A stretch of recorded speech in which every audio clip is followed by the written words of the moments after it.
Many people, when buying a house, usually focus only on whether the price is reasonable, whether the legal documents are clear, whether the structure is still solid, and whether renovations will be too expensive. Of course, those things are very important, but there is another factor that is just as important and often overlooked: the Feng Shui and energy field of the house. Sometimes even the seller may not truly understand why they have to sell the house. They may simply think they are short on money, need to pay off debts, or feel that living there is no longer favorable, so they decide to sell without thinking much deeper about it. But if you think carefully, could that lack of money or debt have actually started from the Feng Shui of the house itself? Even worse, some houses may carry very heavy yin energy, and in some cases, it is believed that lingering spirits may still remain there. As a result, the people living inside may often experience misfortune, family unrest, declining health, or in more serious cases, even bereavement. I have a friend who bought an old house because the price seemed quite affordable. Not long after moving in, he began having nightmares almost every night and often struggled with insomnia. Later, he noticed that right in front of the house was a stretch of road where accidents happened frequently. After asking some longtime neighbors, he learned that the previous owner had gone through a very similar experience before finally deciding to sell the house. That is why, before deciding to buy a house, there are several very important points you should pay close attention to. Number 1. The history of the house. Why is the previous owner selling it? This is the first thing I believe you should look into when viewing an older home. A house that has been lived in for many years will, to some extent, reflect the life of the people who lived there.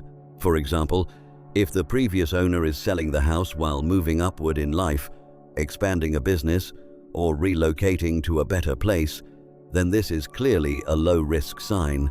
It suggests that the house still carries prosperous energy, and if you buy it, you may be able to preserve most of its existing structure and positive flow.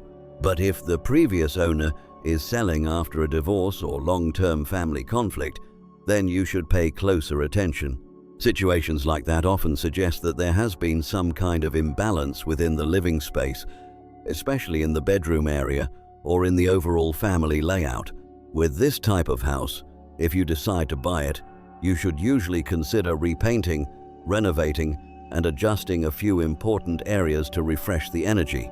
If the house is being sold while the previous owner is facing bankruptcy, debt, or serious financial decline, then the level of caution should be even higher. This is often the type of house associated with financial drainage and money loss. In such cases, when viewing the property, you should pay closer attention to the center of the house, the main entrance, and the areas related to how energy flows into the home. More concerning are houses that were associated with long-term illness or with someone who passed away unexpectedly. These situations are often considered to carry very heavy yin energy, which means the level of risk is much higher. If you come across a house like this, it is important to carry out a very careful house cleansing or blessing ritual before moving in, or seriously reconsider whether it is the right house to buy at all. In addition, if the previous owner had been involved in imprisonment, lawsuits, or legal trouble before selling the house, that is also a sign that should not be taken lightly. In Feng Shui, this type of situation is often associated with hostile or harmful energy. At that point, you should also examine the outside influences affecting the house, such as a road pointing directly at it, sharp corners aimed toward it, large utility poles, or other forms of external energy clash surrounding the property. And you should not look only at the reason the house is being sold. You should also find out how many owners the house has had and how long each owner stayed there. If a house keeps changing hands over and over, with one owner staying only 1 or 2 years before selling, and the next owner also not staying long, then that is a sign you should not ignore. A place with stable earth energy and good feng shui usually makes people want to stay for a long time. But if people keep moving in and then leaving soon after, there may be something within the house that makes it difficult for residents to feel settled or at peace. So before deciding to buy a house, Do not rely only on what the seller tells you. Ask long-time neighbors in the area whether they know the history of the property, whether they know who the former owners were, and if possible, ask what the lives of the people who lived there were like. Did their business go well? Was family life peaceful? Did anything unusual ever happen in the house? This is a very important way to verify things in real life, because neighbors are often the most objective witnesses to the events that have taken place there over the years. Of course, I should also add this: just because a house was once connected to illness, debt, or misfortune does not automatically mean its feng shui is bad, or that you should immediately reject it and never buy it. In life, some things are simply hard to avoid. Even in a house with very good feng shui, difficulties can still happen. The important thing is that when you notice signs like these, you should be more careful, inspect more closely, and dig deeper, rather than rushing to conclusions based on only a few surface-level details. Number 2. External form and surrounding environment. After looking into the history of a house, the next thing that must be examined is the external form, meaning the entire environment surrounding the property. In Feng Shui, a house never exists in isolation. The interior of a home may be arranged beautifully, but if the land itself is unfavorable, or if nearby structures compress, block, or clash with the natural flow of energy, the house can still develop negative influences. The first thing to observe is the shape of the land. Plots that are square or rectangular are generally considered the most favorable because they create a sense of balance and stability. With these shapes, the layout of the house tends to remain proportionate, and the directions within the home are less likely to become distorted or incomplete. On the other hand, irregular plots with awkward protrusions, indentations, or unusual cuts often disrupt the internal flow of energy. Over time, such layouts can create a feeling of imbalance or confinement. People living in these homes may gradually experience a subtle sense of pressure, restlessness, or lack of harmony. Another aspect worth noting is the relationship between the front and the back of the land. If the rear portion of the property is wider or slightly higher than the front, a formation often described as a supportive back or expanding rear, it is generally viewed as a positive sign. In Feng Shui thinking, this shape symbolically helps retain energy and resources, allowing good fortune to accumulate more easily over time. In contrast, when the back of the land becomes narrower or lower than the front, a condition sometimes described as a narrowing rear, the incoming energy tends to disperse quickly instead of gathering. From a Feng Shui perspective, this type of land is usually less favorable for long-term stability or wealth accumulation. Another situation that deserves attention is a house located at the end of a dead-end alley. Homes in such locations are often considered less desirable in terms of external Feng Shui because the flow of energy moving along the street effectively stops there rather than circulating naturally. Over time, this can create a heavy or stagnant atmosphere. Beyond Feng Shui, houses at the end of dead-end lanes can also present practical concerns related to traffic convenience, safety, and future resale value. After assessing the general shape of the land, it is wise to walk around the surrounding area to observe whether anything nearby directly influences the house. This step is extremely important. Some houses may appear perfectly fine inside, yet the external environment is quietly exerting strong pressure that buyers may not notice at first glance. One clear example is a house positioned directly at the head of a T intersection, or one where a road points straight toward the front door. In Feng Shui, this situation is considered a strong form of energetic collision because the flow of movement from the road rushes directly toward the house. This can create a feeling of pressure or instability. Homes in this position often require protective adjustments such as fences, landscaping, or other buffering elements to soften the incoming force. Another factor to examine is the presence of sharp or obstructive objects directly in front of the house. Examples include the sharp corner of a neighboring roof pointing toward the property, an angular wall edge, a large utility pole, or a massive tree standing directly in front of the entrance. Even from a practical standpoint, these elements can feel visually uncomfortable and may block views or pathways. In Feng Shui interpretation, they are believed to interrupt the natural flow of beneficial energy into the home while increasing pressure on the living space. Over time, this may subtly affect the comfort and mental ease of the people living there. In modern urban areas, another environmental factor is the pressure from surrounding high-rise buildings.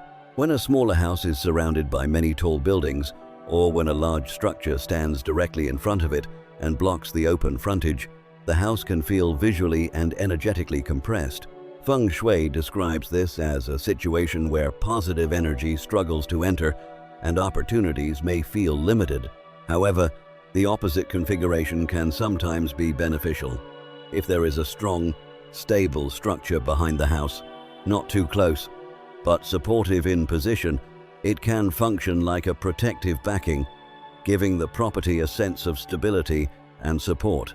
It is also important to pay attention if the house is located very close to places such as hospitals, cemeteries, accident-prone intersections, or areas with a heavy and somber atmosphere. Living near these environments may first affect people psychologically, creating unease or discomfort. In Feng Shui terms, such locations are often believed to carry lingering or stagnant energy from the surrounding environment, which may gradually influence the emotional and mental state of residents. To summarize the idea of external Feng Shui more simply, several patterns are easy to remember. If a road points straight toward the house, it represents a forceful stream of energy rushing directly toward the entrance. If sharp corners or edges are aimed at the property, they symbolize cutting or disruptive energy. If large obstacles, such as poles, trees, or barriers, stand directly in front of the entrance, they may block beneficial energy and create a sense of restriction. And if the house is located near places associated with heavy or negative environments, the surrounding atmosphere may exert a strong influence on the home. For this reason, when evaluating an older house, do not limit your inspection to the interior walls, ceilings, and doors. Step outside and walk around the neighborhood. Observe the street in front, the buildings on both sides, and the environment behind the house. Try to sense whether the surrounding environment is supporting the home or gradually weakening it. Quite often, the true factor that determines whether a house is worth buying does not lie inside the walls, but in the environment that surrounds it. Number 3. Evaluating the interior structure and the circulation of vital energy. Inside an older house, the arrangement of spaces often reflects construction styles from earlier decades or the result of multiple renovations done over time. Because of this, when inspecting a property, it is not enough to simply judge whether it looks attractive or spacious. What truly matters is identifying the areas that may become bottlenecks for the overall flow of energy throughout the home. The first place to observe is the center of the house, often referred to as the central core. In Feng Shui, this area functions like the heart of the entire structure. When the center of a home is open, clean, and well lit, the house tends to maintain a more stable and balanced atmosphere. However, if a bathroom is located directly in the center, this is generally considered a serious flaw. Bathrooms are associated with waste and stagnant energy. When placed at the center of the home, this type of energy can easily spread outward into surrounding areas. Houses with this layout often feel heavy or uncomfortable over time, and it may subtly affect both health and financial stability. If the kitchen is placed in the center, caution is also necessary. The kitchen represents strong fire energy, and when fire occupies the core of the home, it can disrupt the overall balance. Over time, homes with this configuration may feel overheated or tense, and the people living there may experience more irritability, conflict, or emotional stress. Another layout to watch for is a staircase positioned at the center of the house, especially spiral staircases. This arrangement can disturb the natural circulation of energy, making it difficult for energy to settle and stabilize within the home. Houses with such a structure may struggle to maintain a long-term sense of calm and stability. Next, pay attention to whether the staircase faces directly toward the main entrance. This is a fairly common issue in older houses. When the front door opens and the staircase is immediately visible, the incoming energy may rush upward or escape quickly instead of circulating through the house. As a result, the home may have difficulty retaining prosperity or financial stability. Another area many buyers overlook is the space beneath the staircase. If this area has been turned into a storage space for old clutter, dirty items, or even a small bathroom, it can trap stagnant energy right under one of the main circulation paths of the house. Once negative energy accumulates in this location, it can gradually influence the upper floors as well. Next, there are 3 key areas inside the home that deserve special attention: the main entrance, the bedroom, and the kitchen. These 3 spaces largely determine the overall Feng Shui quality of the interior environment. For the main entrance, examine the condition of the door carefully. Check whether the door frame is warped, whether the hinges are loose, whether the door closes properly, or if there are large gaps and signs of deterioration. The front door is the primary entry point for energy into the home. If it is damaged or misaligned, the house may struggle to maintain a sense of solidity and protection. If you plan to buy such a house, repairs to the entrance should be expected. For the bedroom, do not focus only on the direction of the bed or the size of the room. It is also important to check what lies directly beneath the bedroom. If the bedroom is positioned above a garage, above a kitchen, or above a laundry area, the environment below may be too active, too warm, or too noisy. As a result, people sleeping above these areas often experience poor rest or disturbed sleep. When it comes to the kitchen, a major issue to avoid is an excessive clash between water and fire elements. For example, placing the stove too close to the sink, too close to the refrigerator, or directly facing a bathroom door or bedroom door can create energetic conflict within the living space. Layouts like these may gradually disrupt harmony within the household. Another issue commonly found in older houses is the presence of missing corners in the floor plan. Homes shaped like an L, a T, or other irregular forms often lack balance in their structure. In Feng Shui theory, each direction of the house corresponds to a different aspect of life. So when a corner is missing, it may symbolically affect that particular area. For example, if the northwest corner is missing, it is often considered unfavorable for the father or the main provider of the household. If the southwest corner is missing, it may influence the mother figure and the stability of marriage. A missing eastern corner is sometimes associated with family harmony and may lead to more disagreements among family members. If the southeast corner is absent, it is traditionally linked to challenges related to wealth and financial accumulation. When the north side is missing, it may relate to career development, education, or life direction.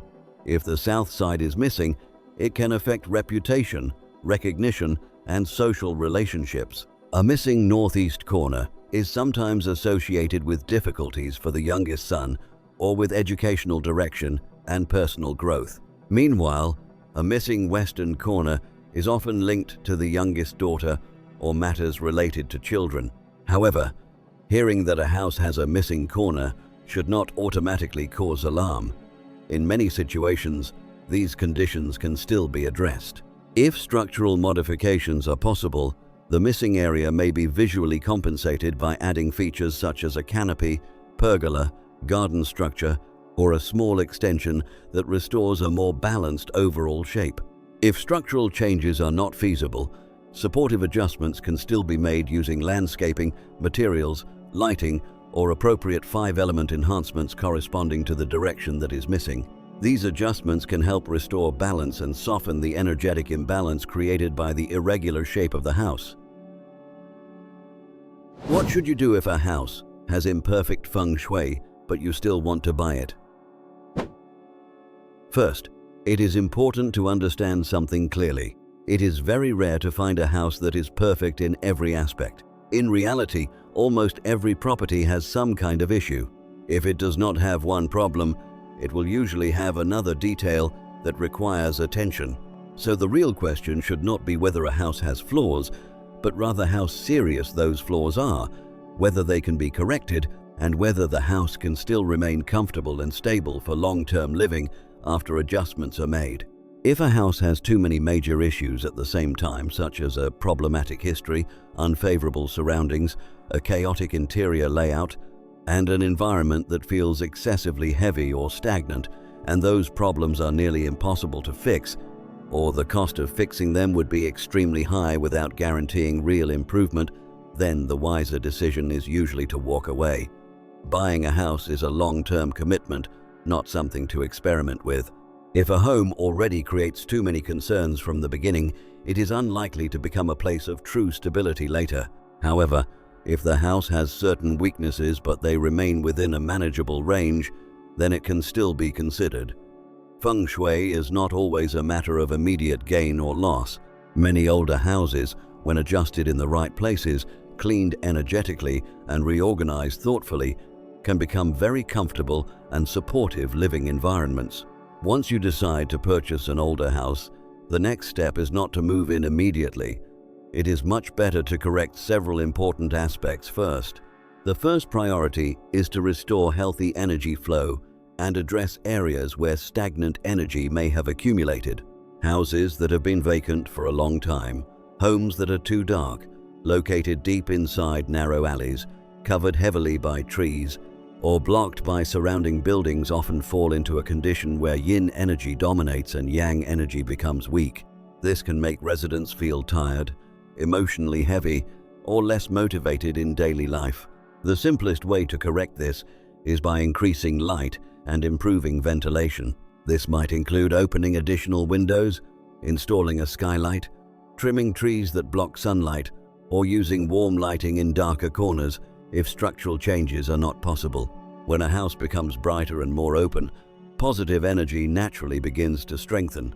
Beyond light and airflow, it is also important to pay attention to what could be called the human energy of the home. Some houses are very large but have very few people living in them, which can make the space feel empty and cold. In such cases, the easiest solution is to bring life back into the home, cook regularly, play soft music, invite family and friends to visit, and allow the house to be filled with normal daily activity. Often, the warmth created by human presence is the most natural way to restore vitality to a space. Another important step is removing old items that should not be kept. This may include old altars, old ritual objects, mirrors left behind by previous occupants, worn brooms, bedding, dishes, or old decorative plants. Items like these often carry the energy and habits of the previous residents, which may not align with the new household. Air conditioners deserve special attention. If you plan to reuse them, they should at least be cleaned thoroughly. Because these systems circulate air throughout the house, any accumulated dust, odors, or residue from previous occupants can affect both health and the overall living experience. After cleaning, repairing, and removing unnecessary objects, the final step is to purify the space and formally enter the home. Many people choose to cleanse the house by burning natural materials such as agarwood incense, herbal smoke, or traditional cleansing ingredients. During this process, windows and doors should be opened so fresh air can circulate freely. The cleansing smoke is usually moved gradually through the house, from inside toward the outside, from upper areas down toward lower corners, especially focusing on dark or damp spaces that have been neglected for a long time. The purpose is to refresh the atmosphere and help the home become more receptive to new energy. When moving in officially, many families perform a simple house entering ceremony. Depending on personal circumstances, it can be modest, but it usually includes fruits, incense, flowers, betel leaves, or symbolic offerings, and a small meal prepared either vegetarian or traditional. One meaningful gesture when entering the house for the first time is to turn on the stove and boil water, creating warmth and activity in the kitchen. During this first period inside the home, It is also helpful for everyone to maintain a positive mood, avoiding arguments or negative conversations, because in the end, the Feng Shui of a house does not come only from the land, the direction, or the layout. It is also shaped by the people who live inside it and the atmosphere they create every day. That concludes this discussion for today. If you have questions about Feng Shui or topics you would like to explore further, feel free to leave a comment. More ideas and practical insights will be shared in future videos.